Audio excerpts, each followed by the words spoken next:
A new proposal at the state capitol could dramatically impact the agricultural industry here in the valley, changing which chemicals can be used to grow the food that feeds the world and ultimately ends up on your table.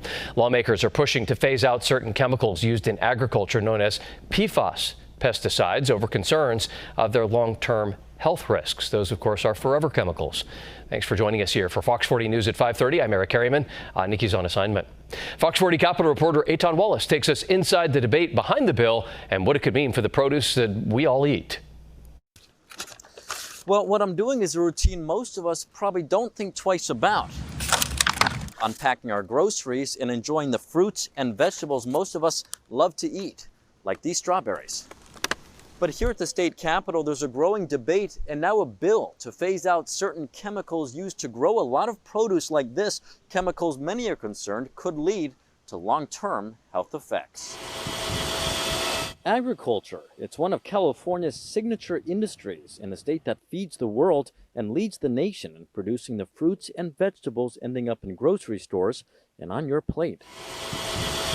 But how certain crops are grown and the chemicals used to grow them has drawn the attention of Burbank Democratic Assembly member Nick Schultz. He's calling for change. We can do better.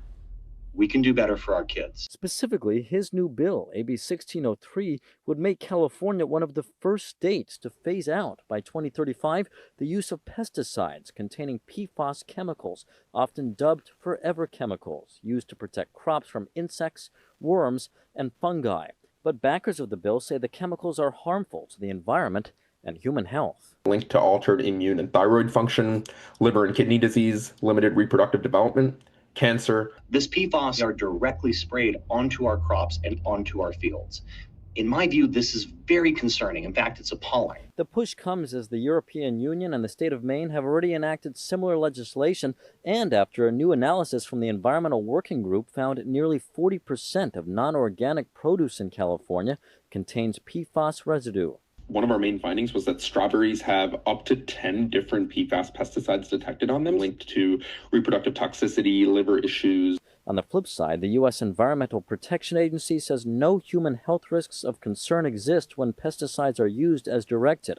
Opponents of the bill, including Western Plant Health, echo that. The trade organization represents over 90% of fertilizer and crop protection companies in the Southwest. Its president and CEO says pesticides in California are reviewed not just by the federal EPA, but also strictly by the California Department of Pesticide Regulation. It's an extremely thorough evaluation before a product gets registered for use for safety for all of these factors, as well as being monitored on an ongoing basis to assure that communities after these products are registered continue to be safe. And regardless where you fall on this issue, experts say it's always recommended to wash your berries before you eat them. Meantime, the bill is scheduled to be taken up in committee on Tuesday. At the state capitol, covering local news that matters, Eitan Wallace, Fox 40 News.